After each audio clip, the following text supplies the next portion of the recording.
Halo semuanya, selamat datang di segmen analisa. Sekarang kita update dari hasil persidangan peninjauan kembali dari keenam terpidana dengan agenda adalah jaksa penuntut umum hari ini menjawab gugatan dari dari PK atau peninjauan kembali 6 terpidana. Ada beberapa poin yang sebenarnya yang disampaikan dari jaksa ini bukanlah hal yang baru. Pastinya mereka akan membela institusinya dan mempertahankan putusan vonis 8 tahun lalu. Tetapi aku yakin sih kalau jaksa ini ditanya dari hati ke hati, ngobrol dan melihat satu persatu novum dan juga data-data penunjang lainnya, masyarakat banyak yang yakin. Jaksa pun sepertinya juga tidak 100% percaya dengan vonis dan juga putusan 8 tahun lalu. Kita bahas poin-poin yang pertama dalam persidangan hari ini.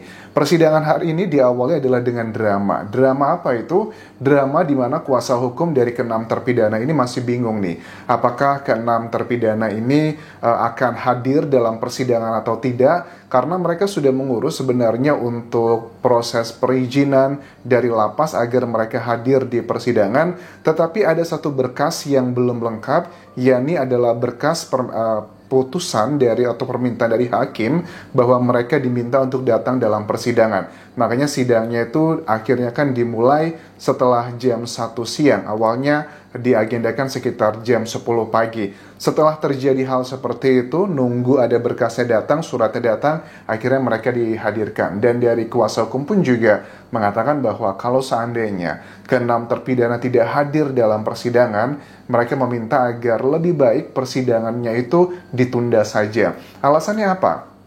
Kalau secara hukum, ini berbeda dengan sidang PK-nya Saka Tatal. Kalau Saka Tatal kan dia sudah bebas ya, tidak lagi berada di LP. Tapi kalau untuk keenam terpidana kan sedang berada menjalani masa hukumannya. Dan memang tidak ada aturan bahwa yang namanya sidang PK semuanya bisa menghadiri di setiap persidangan. Tetapi alangkah baiknya memang harusnya hadir. Karena ini akan memudahkan koordinasi dan juga komunikasi antara terpidana dengan kuasa hukumnya. Misalnya nih, pada saat tadi kan jaksa penuntut umum membacakan beberapa poin yang mengatakan A, B, C, dan D, itu kan mereka bisa take notes, mencatat, dan ditanya klarifikasinya benar atau tidak.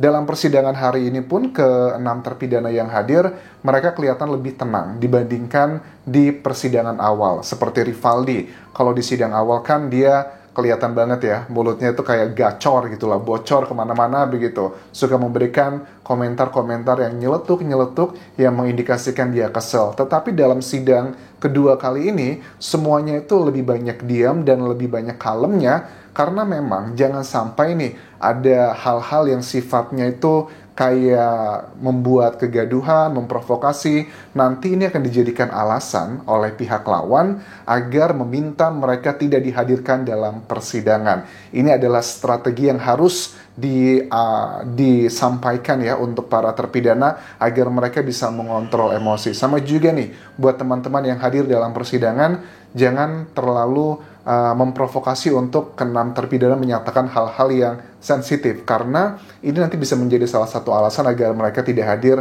dalam persidangan. Nah, ada poin yang sangat unik pada saat jaksa penuntut umum mengatakan bahwa pengajuan PK ini kata mereka ada hal yang tidak masuk akal, katanya terlalu dicari-cari. Ini adalah penuh dengan imajinasi dan juga bukanlah novum atau alat bukti baru. Ini semua terjadi karena kasusnya Vina dan Eki ini kembali viral setelah filmnya yang 7 hari setelah Vina itu ya, kurang lebih nama filmnya.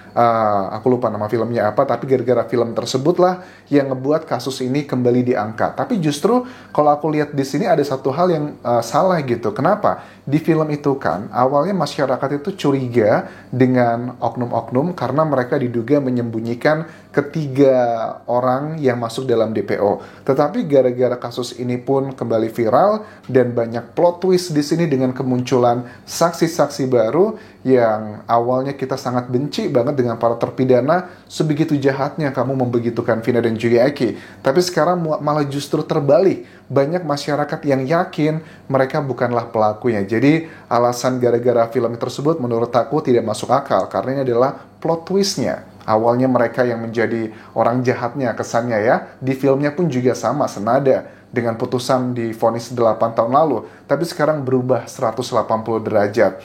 Ada poin yang pertama dikatakan dari JPU bahwa harus ditolak dan juga diabaikan permintaan PK dari ke-6 terpidana ini. Alasan pertama adalah tidak adanya alat bukti baru. Hal-hal yang disampaikan dari kuasa hukum mereka itu bukanlah alat bukti baru. Oke, coba kita bahas apa saja di beberapa alat bukti baru ini. Yang aku tangkap di sini ada beberapa poin ya. Salah satunya adalah mengenai ekstraksi HP-nya Vina. Ya, bagi aku sih konyol ya kalau dari jaksa penuntut umum tidak mengindahkan bahwa ada SMS-nya Vina ke Widi dan dikatakan di situ di pukul 22:14 waktu Indonesia Barat mengindikasikan bahwa Vina itu masih hidup. Tetapi kan kita udah denger ya narasi dari tim sebelah, tepatnya dari Elsa Syarif, kuasa hukum dari Ibtu Rudiana, yang mengatakan bahwa ini semua itu mereka sudah merekayasa gitu loh. Merekayasa, ngirim SMS agar pura-puranya Vina masih hidup, dibawa ke sana, ke sini. Itu adalah rekayasa yang luar biasa. Bagi aku, keterangan tersebut tidak bisa dipercaya 100% kalau memang itu rekayasa. Bagaimana dong dengan tambahan lagi keterangan Widi dan juga Mega? Widi dan Mega mengatakan bahwa memang malam hari itu kami SMS-an dan juga telepon beberapa kali, beberapa menit dan juga beberapa jam sebelum kejadian. Ada kan bukti dari ekstraksinya HP Vina tersebut? Ya ada beberapa nomor, yang nomor tersebut adalah miliknya Widi dan juga Mega. Terkait dengan beberapa poin, terkait dengan ini siapa, kemudian ngejob dan sebagainya, itu adalah bagian konten yang harus dilihat dulu konteksnya, percakapannya kenapa, walaupun sudah kita bahas ya, cuman kan yang namanya juga lawan akan mencari hal-hal yang berusaha dipatahkan. Tapi satu hal yang sudah ketahuan, misalnya dari timnya ya sama Elsa ya, Pitra juga kan sempat dihujat lah sama masyarakat gara-gara dia mencoba mencari celah dengan kata-kata Teh Ira gitu ya, terus juga dengan apalagi namanya macam-macam lah kata-kata bahasa daerah seperti itu yang mengindikasikan bahwa mereka harus memahami sebuah translation itu dari konteksnya seperti apa di perbincangan saat itu. Nah yang berikutnya adalah alat bukti baru yang dirasa JPU ini nggak masuk akal adalah keterangan barunya Dede dan Liga Akbar. Aku nggak ngerti kenapa keterangan baru Dede dan juga Liga Akbar ini tidak dikategorikan sebagai alat bukti baru versi dari JPU? Karena Dede itu adalah saksi yang sangat krusial sekali di 8 tahun lalu yang bersama Aep. Aep dan Dede itu satu paket. Tetapi kan sekarang Dede sudah membantah bahwa keterangannya bersama Aep 8 tahun lalu itu adalah kebohongan. Tidak ada peristiwa tersebut. Saya tuh cuma diminta tolong sama Aep, ketemu sama Ibtu Rudiana, kemudian di briefing mengatakan apa yang seperti kita sudah bahas selama ini. Tapi kenapa kok sekarang dikatakan bahwa keterangan Dede ini tidaklah kategorinya alat bukti baru? Ada apa ini? Begitupun juga sama dengan Liga Akbar, senada dengan patternnya atau polanya seperti keterangannya Dede. Liga Akbar kan diminta oleh Ibtu Rudiana datang ke kantor polisi awalnya 8 tahun lalu untuk mengidentifikasikan mengenai pakaian yang dipakai oleh Eki atau bukan. Tapi kok nggak cuma sekedar itu, tapi dia malah dibuat rekayasa menurut Liga Akbar bahwa saya harus bercerita saya itu bersama Vina sama Eki sampai jam 9-an malam. Kami terpisah karena kami dikejar oleh gerombolan motor tersebut. Ditambah lagi sekarang dengan keterangan Purnomo, Ismail, Adi, dan juga Oki. Keempat orang ini adalah saksi yang melihat secara nyata di jembatan layang tersebut. Yang mereka semua, terutama Ismail dan juga Purnomo ya. Karena mereka ngakunya berlawanan arah pada saat malam tersebut. Mereka ini ngelihat Eki naik motornya ugal-ugalan, zigzag, dan sejenisnya. Teriak-teriak, bahagia, khas anak muda, dan terjadilah peristiwa tersebut. Itu sudah sangat clear sekali bahwa ada sesuatu hal yang memang nggak pas dalam vonis 8 tahun lalu, dan itu mengindikasikan bahwa adanya putusan hakim yang memang khilaf di situ. Jadi ya walaupun dari JPU mengatakan tidak ada kekhilafan atau kesalahan dari putusan sebelumnya, aku rasa dengan beberapa temuan yang sudah kita sampaikan ini, aku rasa ini masih banyak lagi ya. Dan ini mengindikasikan bahwa memang ada yang nggak pas begitu. Terus juga kok bisa gitu kalau beberapa ahli hukum mengatakan kok bisa dari hakim 8 tahun lalu itu memvonis untuk ketujuh orang itu semuanya sama hukuman seumur hidup. Kenapa kok bisa sama? Apakah peranannya mereka itu sama semuanya? Karena kan dalam kasus pasal 340 ya, yang berencana, misalnya kayak di kasusnya Sambo aja, itu kan tidak semuanya mendapatkan hukuman seumur hidup. Ada yang seumur hidup, ada yang 8 tahun, ada yang 6 tahun, ada yang 4 tahun, ada juga cuma 1 tahun. Tetapi kok di kasus ini semuanya sama rata, seumur hidup kecuali Saka Tatal yang 8 tahun sekian karena dia masih di bawah umur.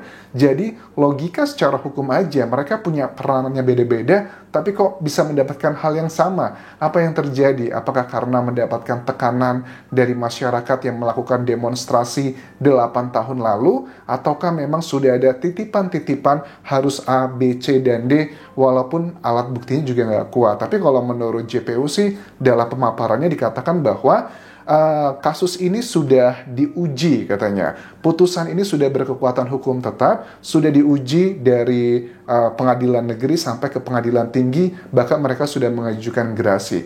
Karena poin dalam mengajukan gerasi salah satunya adalah mengakui perbuatannya agar bisa mendapatkan pengampunan dari presiden. Ya, kita kan bukan hukum yang seperti di negara kayak Singapura lah ya, yang tingkat korupsi, kolusinya tuh kecil banget. Kita itu hukum di Indonesia masih proses menuju yang lebih baik lagi. Banyak vonis-vonis atau putusan hakim di Indonesia itu yang penuh dengan kontroversi. Banyaklah, salah satunya adalah kasus dari Ronald Tanur yang berada di Pengadilan Negeri Surabaya, yang sekarang ketiga hakim tersebut sudah resmi diberhentikan. So, sementara itu bisa aku update mengenai persidangan PK hari ini. Sampai jumpa lagi di video berikutnya. Bye.